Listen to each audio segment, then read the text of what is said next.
A conversation between a psychiatrist in the medical centre of the college and a new student. First, you have some time to look at questions 1 to 4.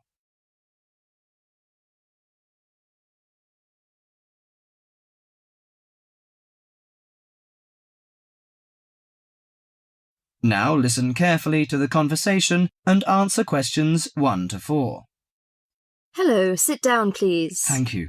Now, you are a new patient, aren't you? Yes, that's right. OK, so I'd better get some basic details down first. Right, we'll start with your name. Martin Hansen. Do you spell that S-O-N or S-E-N? Hansen. OK, and you're a first-year student? Yes, I am. Study in? Electronics, actually. I hope you enjoy it. Thanks. And your address? 2805 Hesperian Avenue, Hayward. 2805 and Hesperian. Yes, that's Hesperian. Hayward, Hayward. And your phone number? 734-246-55. 734-264-55. No, you got the 6 and the 4 the wrong way round. It's 246-55. Huh? Sorry, right. And, when were you born?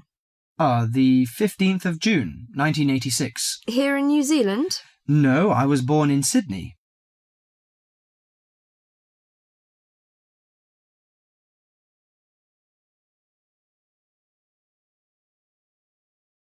Before you hear the rest of the conversation, you have some time to look at questions 5 to 10.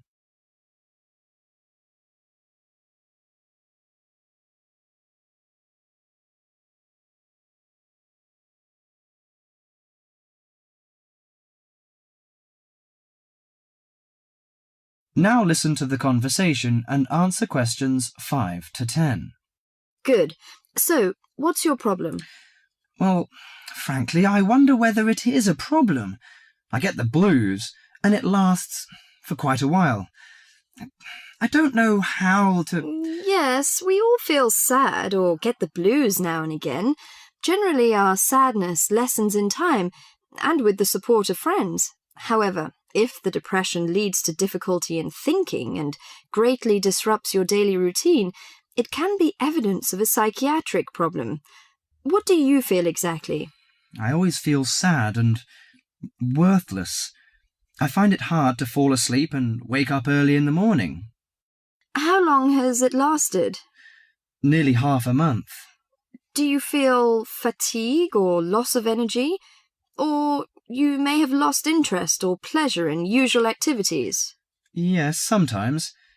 At first I thought I could overcome it by myself, but I failed, and I'm so glad that you came here. It seems that you are suffering mild depression from your symptoms. Depression? Yes, I feel depressed sometimes. But why would I... Depression may occur as a result of biochemical changes in the body. Alcohol, amphetamines, cocaine, and LSD can bring on depression. Those who have a family history of depression usually have a greater risk of depression. Sometimes the worrying changes in life can lead to depression. I see. I had a really bad breakup of a love relationship. It makes me feel hopeless. Do you think I need some treatment? Yes. Antidepressant medications are often used to treat depression, if it is serious. But I don't suggest them at first because of the side effects.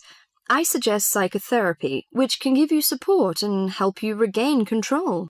So do I need to come here every day? No, I will arrange counselling sessions for you, which will last 12 to 20 weeks. You come here once or twice each week. The psychotherapy is directed at helping you gain insight and understanding about events in your life, which may have contributed to your depression.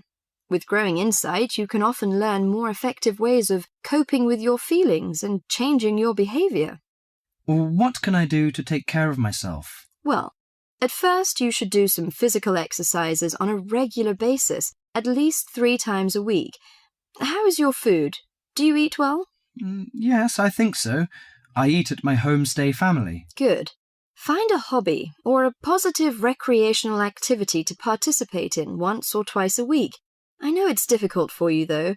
When you feel it's hard to overcome the depression, come to the counselling session. Remember, ask for help if the load is too heavy to handle. Yes, I'll try. So, when will my counselling session begin? I'm going to arrange that for you. That is the end of part 1. You now have half a minute to check your answers.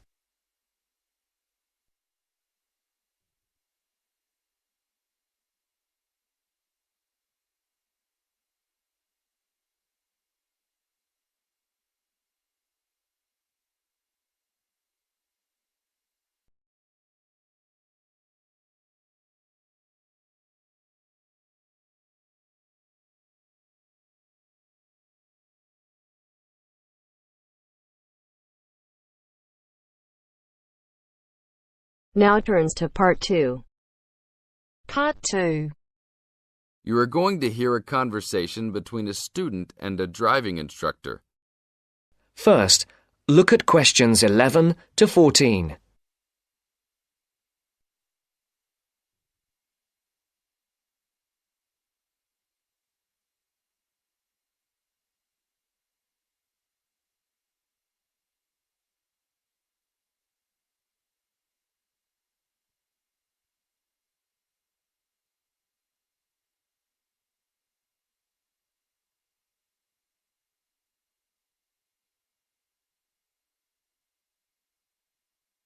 Listen carefully.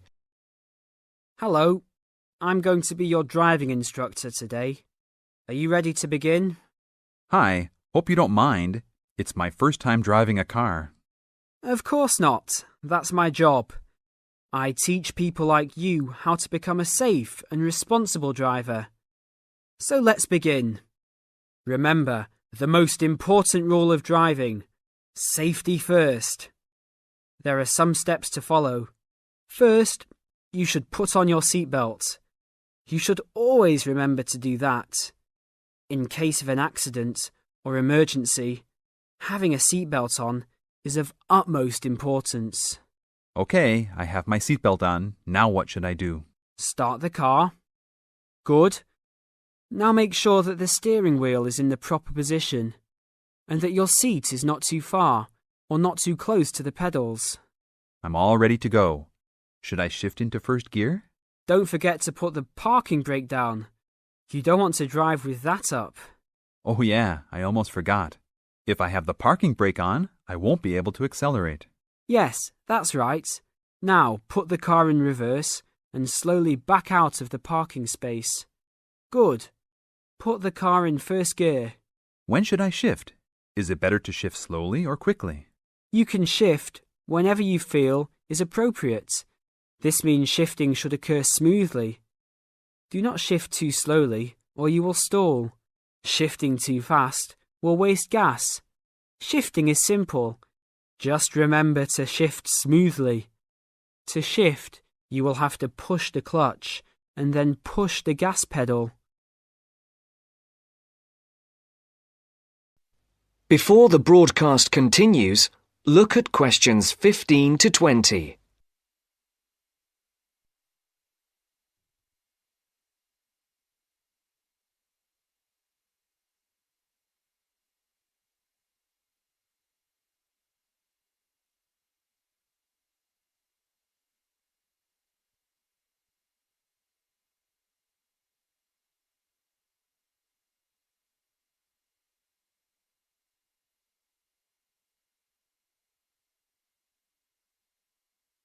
You will now listen to the second part of the talk. Remember, smoothly is the key to good shifting. Like this? Yes, that's good. Now keep it slow. Don't drive very fast just yet. Be sure to constantly check your mirrors for oncoming traffic.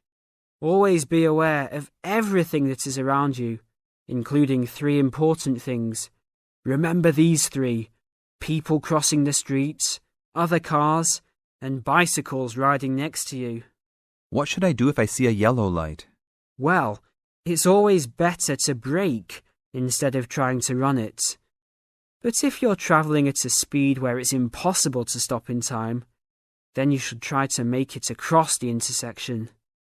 But remember, you should always try to stop.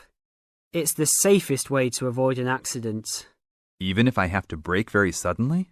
Yes, even if you have to brake suddenly. What about if a driver behind me is going a lot faster than I am? You should always be ready to move to a slower lane if a driver behind you is forcing you to go faster than you are comfortable with. Never try to speed up to accommodate a faster driver. You could risk an accident or a speeding ticket. It's better to let him go. That sounds like good advice. Be careful. There is a sharp turn up ahead. Remember to brake before turns. Otherwise, you might flip over if your speed is too high going into a turn. Got it. I know that I should always try to observe all traffic safety. That's right. If safety is not your first priority, it will make driving very dangerous for you and other drivers on the road. Okay, park the car here. You did a great job today for your first day. I'll see you in 3 days. Thanks so much. I will see you then.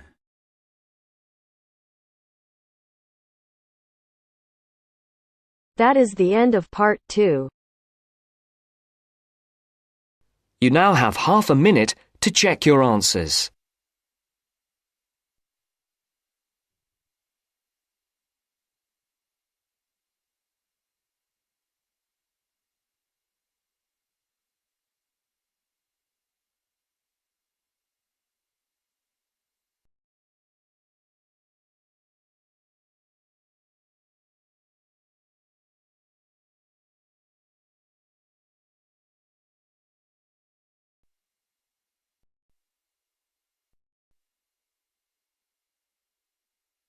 Now turns to part 3.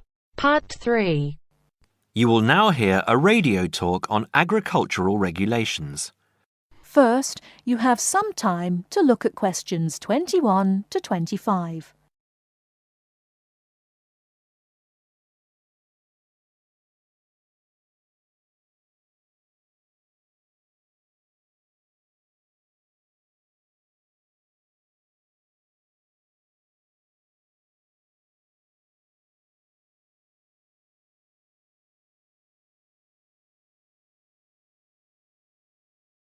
Now listen carefully and answer questions 21 to 25. Could there be clearer proof of the arrogance and indifference of those who are supposed to keep our food safe than the muzzling of John Verrill? Agriculture is a business, true, and businesses have to make money. But this shows how ministers and officials put the profits of the agriculture business before the well-being of the British people. Mr. Verrill, a pharmaceutical chemist, was appointed to represent consumers on one of the many committees that advise the government on food safety. When he tried to do his job, though, and wanted to warn ministers of a danger to children's health, he was refused permission to do so. The danger comes from hormones given to cattle in the USA and some other countries to make them grow faster. They speed up the animal's development to maturity, thus making meat production more profitable.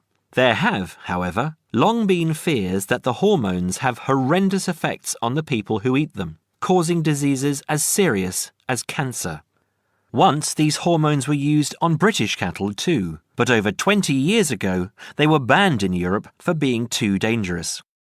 Indeed, so concerned is the European Union that it banned imports of hormone-fed beef years ago, much to the fury of the US government, which wants to sell it all over the world.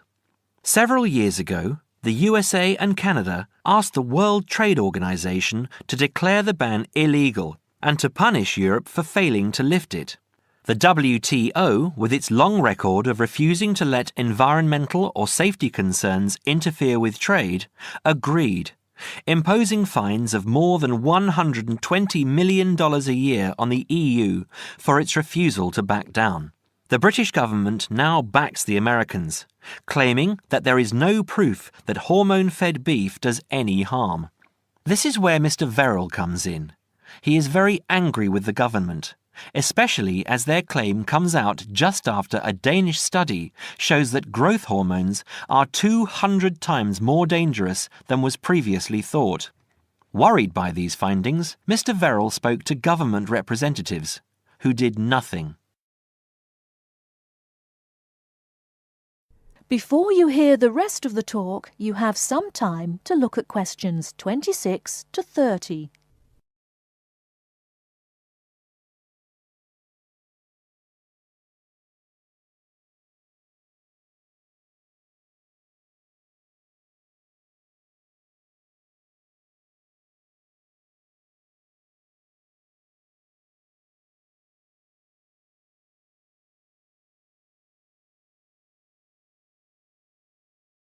Now listen and answer questions 26 to 30. Not only that, but they have not been testing beef which is imported, which, by law, they are required to do. This directly affects the British public, as about 40% of the beef British people eat comes from abroad, supposedly from countries like Brazil, which does not allow the use of growth hormones. Brazilian beef is stocked by some British supermarkets and widely used in catering. Yet, when a Brazilian farm was recently visited by EU inspectors, a large stockpile of this banned substance was found. This is not the first food scandal we have had in our country. Take the present concern over a well-known chocolate company. Several months ago, the company found out that its sweets were contaminated with a rare form of salmonella, but they did nothing about it, leaving their sweets in the shops to be bought by the unsuspecting public. It was not until 5 months later, when several children had suffered food poisoning, that the chocolate bars were removed from the shelves. It makes you wonder how many other dangerous foods have been allowed onto our plates. That is the end of part 3. You now have half a minute to check your answers.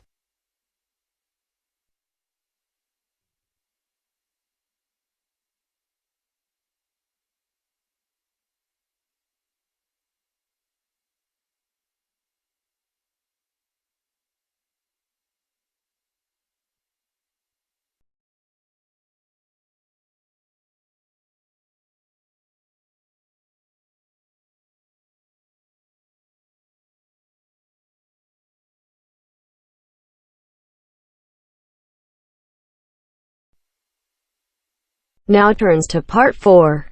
Part 4. You're going to listen to a talk about tea in the UK. First, you have some time to look at questions 31 to 40.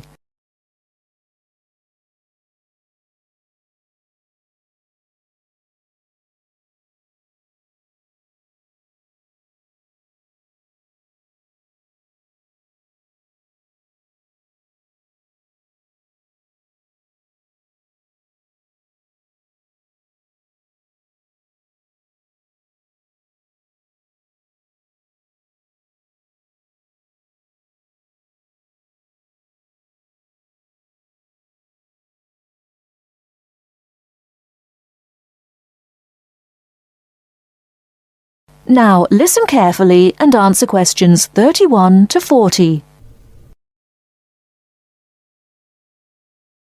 During the 1930s, there was a popular song which had the title, "Everything Stops for Tea," and to millions of British people, a restful cuppa is still an ideal way to relax for a few minutes from the rigours of the day. The English custom of drinking tea has its roots in the 17th and 18th centuries. When first imported to Britain, the exotic cha, or cha, as the Chinese tea was variously called, was considered a man's drink to be enjoyed with colleagues at London coffee shops. These were popular meeting places for many walks of life: politicians, lawyers, poets, actors, and writers. Many London clubs began in this manner, and the famous Lloyd's Insurance underwriters started out as Lloyd's Coffee House. In 1706, the first coffee house that offered tea was Tom's Coffee House, owned by Thomas Twining. He realized that he needed to introduce an added attraction to compete with the many other coffee houses in London, and tea was rare, exotic, and extremely expensive. With these credentials, tea became an exclusive drink and enabled Twining to open a tea shop under the sign of the Golden Lion in the Strand. By the 18th century, the ladies of the more affluent classes were going China mad, using tea as an excuse for displaying their extravagant purchases of Chinese porcelain and Dresden tea sets. A comprehensive tea tray would consist of a teapot and stand, teacups and saucers, sugar bowl, milk jug, and basin for discarded tea and tea leaves. Tea was still expensive and kept in locked tea caddies.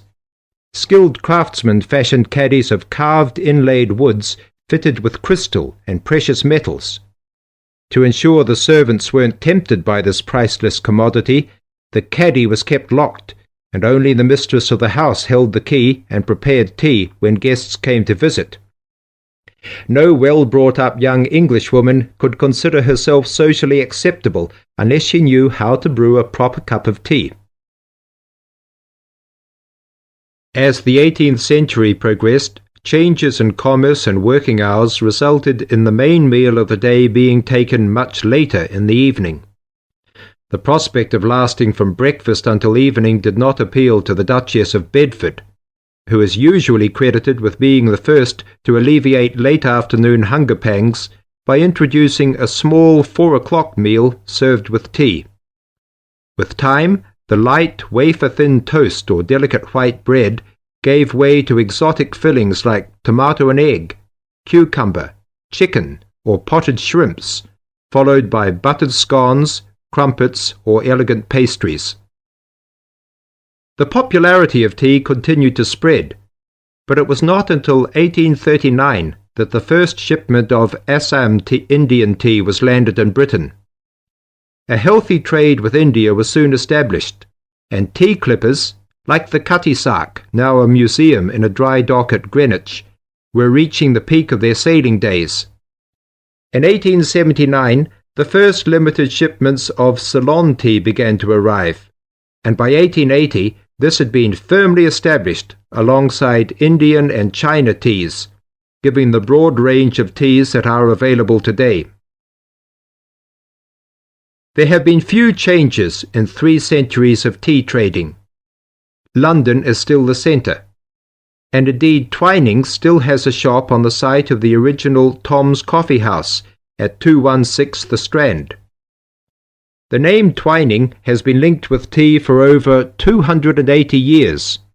Indeed, it was Richard Twining, in his capacity as chairman of the dealers of tea, who in 1784 persuaded Prime Minister William Pitt to reduce the high tax on tea, making the beverage more accessible to the general public. That is the end of part 4. You now have half a minute to check your answers.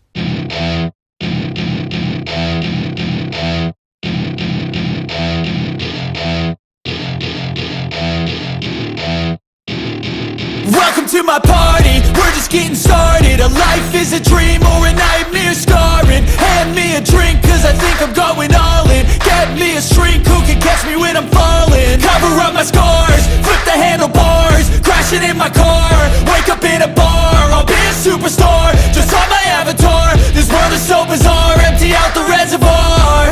Yeah, I'm taking 6 shots, yeah, straight to the face. And I wanna get lost, I'm sick of this place. Don't know how to stop when I'm feeling this way. So I'm taking 6 shots till I'm feeling okay. I think I'm going crazy, don't think I'll get home safe. So I'm taking 6 shots all straight to the face. I'm taking 6 shots, are you